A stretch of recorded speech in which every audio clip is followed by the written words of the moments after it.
Olá, bora desvendar um verdadeiro quebra-cabeça do direito brasileiro. Vamos falar da NPD, a Autoridade Nacional de Proteção de Dados. Depois de uma transformação recente, ficou aquela dúvida no ar, sabe? Afinal, ela se tornou uma agência reguladora comum ou algo totalmente novo? Vamos mergulhar nos detalhes para entender o poder e a autonomia dela de uma vez por todas.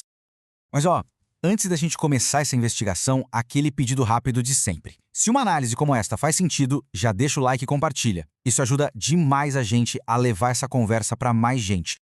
Então, o ponto de partida de tudo isso é a medida provisória 1124, de 2022. Foi ela que transformou a NPD. Só que o resultado gerou um baita debate. O que essa mudança significou de verdade? É exatamente esse o mistério que a gente vai resolver hoje, olhando para a lei com uma lupa. Para a gente entender a NPD que temos hoje, a gente precisa voltar um pouquinho no tempo. Porque, olha, o modelo atual não foi a primeira ideia que apareceu na mesa, não. Na verdade, ele é o resultado de um cabo de guerra político.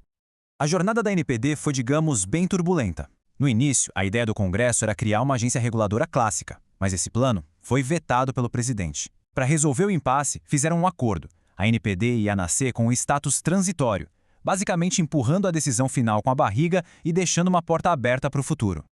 E aqui tem um ponto que é fundamental entender. Essa tal solução temporária era um acordo político, não uma obrigação jurídica. A promessa de transformar a NPD lá na frente estava na lei, sim, mas não era nenhuma garantia, e existiam motivos constitucionais bem fortes para isso.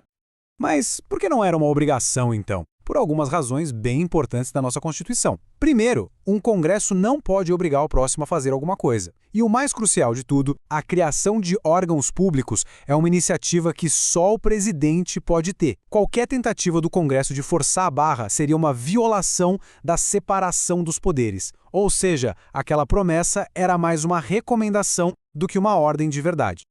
E aí, de repente, o jogo virou. O presidente da República finalmente agiu, editou a medida provisória 1.124 e, de certa forma, cumpriu a promessa de transformar a NPD.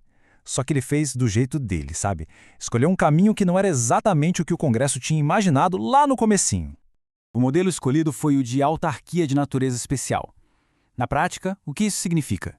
Que ela tem autonomia administrativa, financeira, está vinculada à presidência, mas, e aqui está o pulo do gato, ela não joga com as mesmas regras de agências como a Anatel ou a Anvisa. A NPD tem um manual de instruções próprio. E é exatamente aqui que a nossa análise fica mais interessante. A gente vai colocar lado a lado as características da NPD e de uma agência reguladora comum para descobrir de uma vez por todas onde ela se encaixa. Porque são os detalhes que fazem toda a diferença. E já que estamos falando de detalhes, se essa análise está ajudando a clarear as coisas, que tal compartilhar com os amigos ou nas redes sociais? Um gesto simples que ajuda muito o nosso trabalho a chegar mais longe e a gente a continuar produzindo conteúdo aprofundado como este.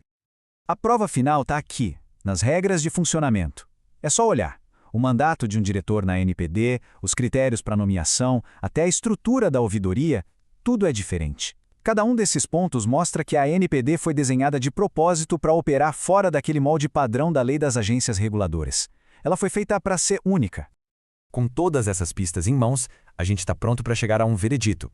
A análise do texto da lei, da história por trás da criação dela e das intenções que foram declaradas, tudo isso nos dá uma resposta bem clara sobre a verdadeira natureza da NPD.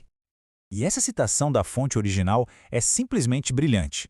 A lei, de propósito, não chama a ANPD de agência reguladora. Os juristas têm uma expressão para isso: silêncio eloquente. É quando a falta de uma palavra diz tudo. A escolha de não usar esse termo foi totalmente intencional e mostra que a ideia era criar algo diferente. Então, vamos juntar as peças finais que resolvem esse caso. Primeiro, o Poder Executivo nunca quis de fato criar uma agência reguladora de proteção de dados. Segundo, o próprio documento que justifica a medida provisória fala em criar uma autoridade reguladora independente, e não uma agência. E terceiro, como a gente viu, as regras da NPD são claramente diferentes das regras gerais das outras agências. Portanto, o veredito é claro. A NPD, depois da medida provisória 1124, se consolidou como uma autarquia especial, ou, para ser ainda mais preciso, uma autoridade reguladora independente. Ela tem muitas semelhanças, sim, mas juridicamente ela não é uma agência reguladora e não precisa seguir o regime geral delas. Fim de papo.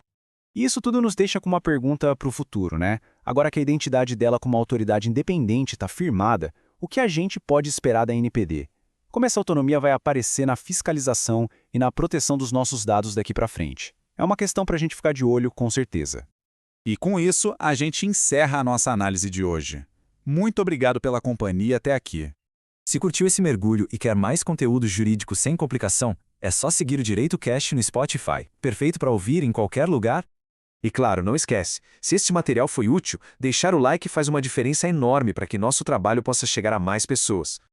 E para mais análises como esta, em vídeo, é só procurar a gente no YouTube ou no TikTok. A gente se vê na próxima.